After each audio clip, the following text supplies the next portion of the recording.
Kesar tollgate వద్ద జరిగిన car ప్రమాదం అందరినీ కూడా కలిసివేసింది.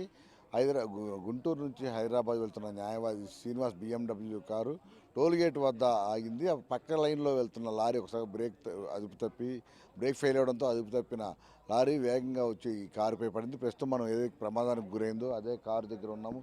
చూస్తున్నాం, కారు BMW కొత్త కారు లాగా ఉంది. మొత్తం నుజ్జునుజ్జైన పరిస్థితి. అదే సీట్లు ఇప్పుడు ఎదురుగా మనం చూస్తున్న స్టీరింగ్ శ్రీనివాసరావు స్వయంగా కారు నడుపుకుంటూ వస్తూ ఉన్న పరిస్థితి. ఆయన దాని ఎదురు టోల్గేట్ దగ్గర ఈ స్కాన్ అవ్వడానికి సమయం తీసుకోవడం, దాని ముందు ఒక కారు ఉండటంతో ఆయన వెయిట్ చేస్తున్నాడు.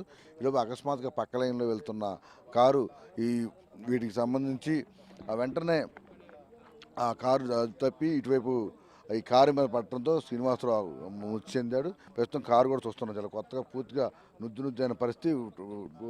TS 09 FT 6662 కారు, ఇది తెలంగాణ రిజిస్ట్రేషను.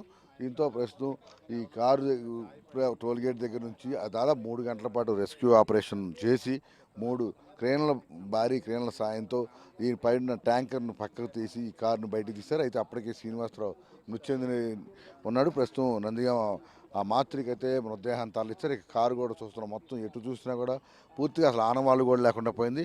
పైభాగం ఏదైతే ఉందో ఆ పైభాగం మొత్తం కూడా పూర్తిగా అణిగిపోయిన పరిస్థితి. ఇక టైర్లు అన్నీ కూడా పూర్తిగా పక్కకు వాలిపోయినాయి.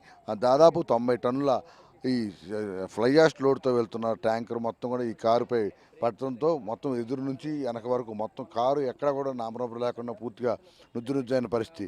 ఇక ఈ ఎదురు ఆ డ్రైవింగ్ సీట్లో కూడా చూస్తాను బ్లడ్ కూడా ఉంది. ఇలాగే అద్దాలు మొత్తం ధ్వంసమై అతని మీద పడినట్టు కూడా కనిపిస్తుంది. బయటికి తీయడానికి కూడా చాలా కష్టపడి పోలీసులు కావచ్చు, అలాగే ఫైర్ కావచ్చు, రెస్క్యూ టీం కూడా చాలా కష్టపడి ఆయన్ని మృతదేహాన్ని బయటికి తీయాల్సిన ఆ పరిస్థితి. ఇక ఆయన పడిపోయినప్పుడు కూడా మొత్తం నొక్కుపోవడంతో పక్కకు వాలిపోయినట్టు కూడా ప్రత్యక్ష సాక్షులు చెప్తా ఉన్నారు. ఇక కారు ప్రస్తుతం అయితే ఇక్కడ టోల్గేట్ దగ్గరే పక్కన పెట్టారు. ఇక మృతదేహాన్ని అయితే ఆ మాతృకి తరలించారు. కానీ ప్రమాదం జరిగిన తీరు మాత్రం అందరినీ కూడా కలిసివేసిన పరిస్థితి. ఆయన ఇంట్లో అప్పటి వరకు కూడా కుటుంబ సభ్యులతో గడిపి హైదరాబాద్ వాళ్ళ శనివారం రేపు ఆదివారం కూడా హైదరాబాద్ హైకోర్టుకు సంబంధించి కేసు పని మీద వెళ్తున్నట్టు కూడా చెప్పారని చెప్తా ఉన్నారు. ఈ నేపథ్యంలో వాళ్ళు పని చూసుకుని రేపు మళ్ళీ వచ్చేస్తారని భావించినప్పుడు కూడా ఇంటి దగ్గర భోజనం చేసి బయలుదేరిన సమయంలో ఇట్లా జరగటం మాత్రం కుటుంబ సభ్యులు కూడా తీవ్ర ఆవేదన వ్యక్తం చేస్తూ ఉన్నారు. ఏదేమైనా కూడా టోల్గేట్ వద్ద ఇంత భారీ ప్రమాదం జరగడం, ఈ విధంగా జరగడం మాత్రం ఇదే తొలిసారని కూడా ఇక్కడ టోల్గేట్ నిర్వాహకులు కూడా చెప్తున్నారు. ఎప్పుడు ఇటు హైదరాబాదు విజయవాడ మధ్య జాతీయ రహదారి కేసర్ టోల్గేట్ ఎప్పుడు వాహనాల రద్దీతో కొనసాగుతూనే ఉంటుంది. కానీ ఈ విధంగా అదుపు తప్పి ఒక లైన్లోంచి పక్క లైన్లోకి వెళ్ళి ఒకసారిగా ఈ కారుపై ఆ ట్యాంకర్ పట్టడం, శ్రీనివాసరావు మృతి చెందడం, ఇక్కడ ఉన్న అందరినీ కూడా కలిసివేసిన పరిస్థితి. ఇక్కడ మనకు లోకల్గా కూడా కొంతమంది ఉన్నారు. మొత్తం ఈ కారుకు సంబంధించి చూసిన ఘటన చూసి అదేవిధంగా ఇక్కడ మొత్తం వీటికి సంబంధించి కూడా తీవ్రంగా ఆవేదన చెందుతూ ఉన్నారు. సార్ చెప్పండి, ఎట్లా చూశారు కదా, ఇక్కడ ఎట్లా ఉంది పరిస్థితి? మామూలుగా అక్కడ 10 నిమిషాల తర్వాత నాకు తెలిసిందండి. వచ్చేసరికి దాని కింద పడి ఉంది. తర్వాత క్రెయిన్ బిట్ లేపారు, బయటికి తీసుకొచ్చారు. అని ఇప్పుడు ట్యాంక్కి సంబంధించి దాదాపు 90 టన్నులు వెయిట్ ఉందని చెప్తా ఉన్నారు. యువతల లైన్లో నుంచి వెళ్ళాల్సిన ట్యాంక్ ఒకసారిగా బ్రేక్ ఫెయిల్ అయి జరిగిందని చెప్తా ఉన్నారు. అంటే ప్రమాదం ఎందుకు ఇక్కడ మనం డివైడర్ ఎక్కిందని చెబుతున్నారండి. డివైడర్ ఎక్కి కార్ మీద అట్లా పడిందని అంటున్నారు. ఈ తరహా ఇప్పుడు జరిగిందని ఇదే ఫస్ట్ టైం అండి. ఇప్పుడు ఎట్లా జరగలేదు.